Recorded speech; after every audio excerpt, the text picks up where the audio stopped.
को, पूरी Pakistan cricketing community को और क्रिकेटर्स को और पूरी दुनिया में जहां भी पाकिस्तानी क्रिकेटिंग फ़ैन है सबको बहुत बहुत मुबारक कि पाकिस्तान ने आज इमर्जिंग एशिया कप का फ़ाइनल जीत लिया। इंडिया को हरा के पाकिस्तान ने इमर्जिंग एशिया कप का कप उठा लिया। बहुत बहुत मुबारक पाकिस्तान क्रिकेट टीम को, पाकिस्तान ए क्रिकेट टीम को कि जिस खूबसूरत तरीके से उन्होंने बदला लिया। मैंने अपने पिछले व्लॉग पे कहा था कि we are ready for revenge और रिवेंज इज़ ऑन। और अल्हम्दुलिल्लाह अल्लाह के फजल करम से, ख़ास करम से अल्लाह ताला के पाकिस्तान ए ने इंडिया के ख़िलाफ़ कप उठाया उनको हरा के। वेरी वेल डन पाकिस्तान ए क्रिकेट टीम। पाकिस्तान की आधी फतह तो वहीं पे आ गई थी जब इंडियन ए के कप्तान ने टॉस जीत के पहले बॉलिंग का फ़ैसला किया। वो बहुत ही सरप्राइजिंग था। आई मीन पूरी, अब इसको क्या कहा जाए कि thank you very much India a captain कि आपने पाकिस्तान को पहले बैटिंग की दावत दी, जो हमारे लिए बड़ी खुशाइन थी। और उसको दोनों हाथों से इस अपॉर्चुनिटी को ग्रैब किया।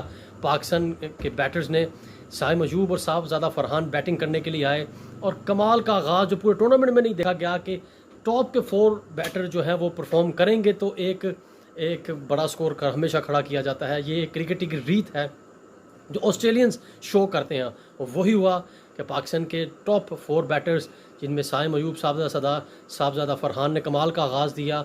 दोनों ने 50 रन स्कोर किए, अच्छा स्टैंड दिया।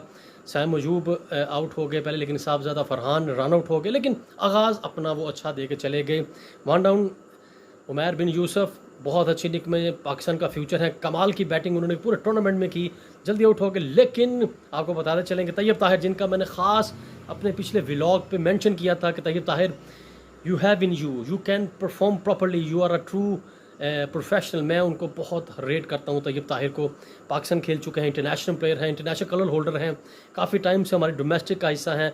और आज फाइनल मैच में उन्होंने शो किया कि this is the real talent Pakistan है। माशाल्लाह कमाल की सेंचुरी स्कोर की और उन्होंने जो चौके छक्कों की बारिश की ना, वो जो बारिश थी ना वो असल थी इंडिया ए के लिए परेशानी का बायस। के चौथे नंबर पे आकर उन्होंने बैकबोन साबित हुए, बैटिंग ऑर्डर की और सेंचुरी स्कोर की और कमाल का उन्होंने साथ दिया आने वाले तमाम बैटर्स का। एक एंड पे मोहम्मद हारिस ने अच्छा चिपिन किया। सब ने, मैं कहूँगा बैटर्स टॉप 4 परफॉर्म करेंगे। मैं पहले भी व्लॉग में कहता रहूँ, एमर्जिंग का आपके स्टार्ट से मैं कहता रहा हूँ कि नेपाल से हम बड़ी मुश्किल से 4 विकेटों से जीते कि बैटिंग ऑर्डर शफल करें, बैटिंग ऑर्डर में चेंजेस लेके आएँ। 5 ओपनर अब एक ही टीम में खिलाने प्लेइंग 11 में, तो कौन जिम्मेदारी लेगा, कौन परफॉर्म करेगा, कौन इसको लेके चलेगा। आज वही हुआ कि प्रॉपर सेमीफाइनल और फाइनल में प्रॉपर बैटिंग लाइनअप खेली गई। हाँ, एक चेंज तो मेरे लिए बिल्कुल नहीं था, मैं कि मात बट को क्यों बाहर बिठाया गया, लेकिन पिच को और कंडीशन को, ओपोनेंट को देख के मद्देनजर रखते हुए ये ज़रूरी था कि उन्होंने तो मेहरान को और मुकीद को जो खिलाया वो बेहतरीन था। चाइना मैन ने जो कमाल की बॉलिंग की, उनके मेन बैटर को आउट किया। तैयब ताहिर ने क्वालिटी कैच किया। उसके बाद मुबशर खान की बॉल पर तैयब ताहिर ने बाउंड्री पर कमाल का कैच किया। तैयब ताहिर एक रन आउट भी कर चुके थे। अगर मोहम्मद हारिस वहाँ पे सुस्ती ना दिखाते, ओवर क्लेवर ना दिखाते, एक हाथ से वो हमारे हमसाया मुल्क की तरह कॉपी की उन्होंने विकेट कीपर वो करने गए, वरना तैयब ताहिर 2 कैच और एक रन आउट भी कर चुके थे और पाकिस्तान बड़ी जल्दी वो मैच जीता अगर वहाँ पे वो रन आउट कर देते। बॉलिंग की बात की जाए, पाकिस्तान ने 350 बहुत बड़ा टोटल खड़ा कर दिया था माशाल्लाह। वो एक साइकोलॉजिकली एक इम्पैक्ट आ जाता है ओपोनेंट पे कि बहुत बड़ा पहाड़ जितना टोटल है और इसको अबूर करने के लिए आपको शेर का जिगरा चाहिए। और शेर तो फिर पाकिस्तानी हैं। शेर और शाहीन ये लकबी पाकिस्तानियों का है। अली मौला की तरह से शेर कह सकते हैं और शाहीन तो हम हैं ही, तो इस वजह से उनके लिए बहुत ही मुश्किल था कि 350 तो लग गया, ये तो 2 बारियों में नहीं होगा उनसे। बहुत ही कमाल का आगाज़। बॉलिंग अरशद इकबाल, जिन्होंने सेमीफाइनल में 5 विकेटें ली और मैन ऑफ द मैच रहे, बहुत उम्दा बॉलिंग की। नया बॉलर ने कमाल का किया। कासिम अकरम वही अच्छे क्रिकेटर हैं लेकिन कंसिस्टेंसी उनमें अभी भी नहीं आ रही, इमैच्योर हैं, हाँ ही में टाइम गुजार देते हैं। वसीम जोनी ने अच्छा बॉल किया, मैं कहूँगा बॉलिंग अच्छी की, लेकिन अगर किसी पंजाबी स्कूल में लाहौर में होते और अगर किसी टीचर सरकारी स्कूल में पढ़ रहे होते तो सबसे पहले टीचर के जाके वाल कटा तेन होश है। ये मैंने बड़ी वो वाली बात की है कि जिसमें काफ़ी समझने वालों के लिए इशारा काफ़ी है कि बॉल उनकी तरफ आ रहा, पहले बाल सेट कर रहे होते हैं, बॉलिंग करने जाते हैं पहले बाल सेट करने होते हैं। He should I mean focus on his performance, on his bowling, on his fielding, rather his immature puff। तो उसको वही ना, उनको होश आई वो तभी आई जब पसीना और बाल एक जगह ठहर गए। तो लिहाजा बहुत बहुत अशद ग्रूमिंग की ज़रूरत है, स्टडी की ज़रूरत है। उनको उस चीज़ की ज़रूरत है कि पाकिस्तान को रिप्रेजेंट कर चुके हैं और उनके साथ पाकिस्तान का नाम लग चुका है और उनके साथ एक क्या कहते हैं उम्मीदें बहुत ज़्यादा बढ़ चुकी होती हैं ऐसे प्लेयर के साथ जो ऑलरेडी अपनी कंट्री को रिप्रेजेंट कर चुका हो। तो पाकिस्तान ने जो पहले मैं बॉलिंग की जो बात कर रहा था, कासिम अकरम ने, मुसैब ने, मेहरान ने कमाल का लेफ्ट आर्म स्पिनर, अच्छा क्वालिटी बॉलिंग की, फ्यूचर नज़र आया उन्हें भी कि वो उनके अंदर एक वो चीज़ नज़र आई कि वो पाकिस्तान खेलना चाहते हैं। जो उन्होंने एग्रेशन शो किया, एटीट्यूड शो किया, तमाम बॉलर्स में नंबर 1 एटीट्यूड था मेहरान का। आउट करने के बाद उन्होंने सेलिब्रेशन की, मैच जीतने के बाद सेलिब्रेशन शो की, इट वाज प्रॉपरली वो उन्होंने मज़ा आया कि उन्होंने दिखाया कि वो इंडिया के ख़िलाफ़ मैच जीते हैं। उनको मैं नंबर 1 पे रखूँगा तमाम बॉलर्स में कि जिस तरह उन्होंने सेलिब्रेशन शो की, जीत को एंजॉय किया, अपनी विकेटों को एंजॉय किया, दूसरों के कैच को उन्होंने एंजॉय किया। It was totally awesome by Mehran.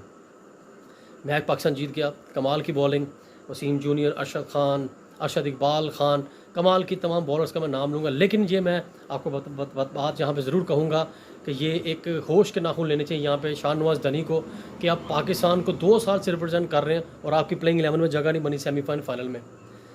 Kamran गुलाम 4-5 साल से हैं, क्यों कंसिस्टेंसी शो नहीं कर रहे? यही तो मौका होता है कि आप सेमीफाइनल फाइनल में ऐसे मौके में परफॉर्म करें, ऐसे मौक़ों पे परफॉर्म करें कि आप टीम में कम बैक करें और जगह बनाएं।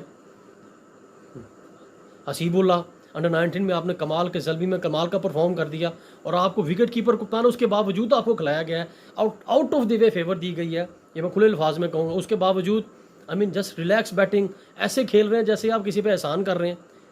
खुले लफ्ज़ों में तो मैं ऐसे ही कहूँगा ना कि आप भैया एहसान नहीं कर रहे, आप पे एहसान किया जा रहा है कि आपको मौका दिया गया कि आप खेलें, परफॉर्म करें, शो करें, जैसे उमैर बिन यूसुफ ने किया है, जैसे अरशद इकबाल खान ने कि जिसको पहले बाहर बिठाया गया था, उन्हें कहा मैनू बार बार आके देख लेना, उसने परफॉर्म करके यही कहा ना कि भजन आप लोगों के अंदर वो नज़र ही नहीं है, वो आपके अंदर वो आंखें ही नहीं है कि आप देख सकें। वरना तो पुराने ज़माने क्रिकेटर चलते हुए क्रिकेटर को बता देते हैं कि लई यदि चाल ही क्रिकेटर लिया पाकिस्तान खेलेगा। पंजाबी मेरी ज़ुबान में इसको ऐसे ही कहेंगे। अब आप कैसे, आपने अरशद इकबाल ने 5 आउट किए, बाद में एक टेक्निकल वर्ड आ जाता है, हमने इसको सेमीफाइनल फाइनल के लिए बचा के रखा हुआ था। ये बड़ा एक गोरा एक लफ्ज़ दे गए हैं, we have something in our packet, we gonna, हम उसको ट्रम्प कार्ड है उसको लेके आएंगे अपने अगले मैचेस में। और ये सब वो टैक्टिक्स होते हैं जो मीडिया को बताने के लिए, जिनको इतना आइडिया नहीं होता कि cricket what actually cricket is. Anyways Pakistan match जीत गया, बहुत बहुत मुबारक हो। लेकिन यहाँ पे मैं ये ज़रूर कहूँगा देखने वालों को, सुनने वालों को, कि ये पाकिस्तान की इमर्जिंग टीम ऐसे नहीं होती। पाकिस्तान इमर्जिंग टीम तब थी जब यहाँ पे सिर्फ 4 इंटरनेशनल प्लेयर होते, बाकी तमाम हमारे डोमेस्टिक के प्लेयर होते, तो फिर मज़ा था, फिर टाकरे का मुकाबला होता। हमने जीत लिया मैच, बड़ा अच्छा लगा। लेकिन यहाँ पे ज़रूर कहूँगा कि नेक्स्ट इमर्जिंग टीम वही हो कि जिसमें आपने कप्तान भी तैयार करना हो, फ्यूचर भी तैयार करने हो, क्योंकि हर 2-3 जगह पे बिल्कुल पिछले मैचेस के जितने भी मैंने पूरे पहले बॉल से मैंने पूरा इमर्जिंग कप को फॉलो किया, उसको भी मैच्योरिटी की बहुत ज़रूरत है हारिस को।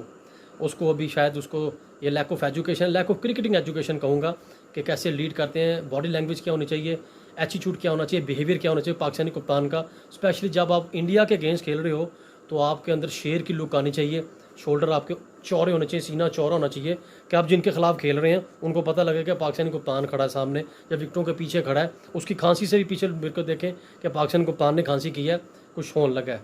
तो लिहाजा बड़ी मैच्योरिटी की ज़रूरत है मोहम्मद आरिफ साहब को। आपने अगर पाकिस्तान में दोबारा कम बैक करना है, पाकिस्तान के लिए वर्ल्ड कप खेले में T20 ऑस्ट्रेलिया में, तो यू नीड टू इम्प्रूव बहुत ज़्यादा। अगेन बहुत बहुत मुबारक पूरे पाकिस्तान को, पाकिस्तान क्रिकेट बोर्ड को भी मुबारक। सिलेक्शन तो मर्जिंग की हुई उनके मुताबिक, लेकिन मुबारक के हकदार है क्योंकि जीत सारे चीज़ों में पर्दा डाल देती है। कोचिंग स्टाफ को बहुत मुबारक वहाँ पे जो मौजूद थे, अच्छा प्लान, गेम प्लान था, प्लान के ऊपर प्लान ने भी कामयाब किया। ए प्लान नाकाम हुआ तो बी प्लान नज़र आया, जब एकदम आ गया हमारा मुकीस, एकदम हमारा चाइना मैन आ गया, उधर से मुबशर खान आ गया, अच्छा चीज़ थी, प्लान बी काम आ गया। Very well done coaching staff. और शाहिद असलम जो पिछले काफ़ी अरसे से पाकिस्तान टीम के साथ थे, उनका भी वहाँ पे मौजूदगी नज़र आई, एक फ़र्क नज़र आया कि he is the senior pro coach. Very well done again. और उम्मीद करते हैं कि पाकिस्तान का श्रीलंका के मैच हमारा पहला टेस्ट मैच है और पाकिस्तान का टेस्ट चैम्पियनशिप का दूसरे मैच में अच्छा आगाज़ करेगी और दूसरे फतह हासिल करेगी। अगेन बहुत बहुत मुबारक, वेल डन। नेक्स्ट व्लॉग पे मुलाकात करते हैं।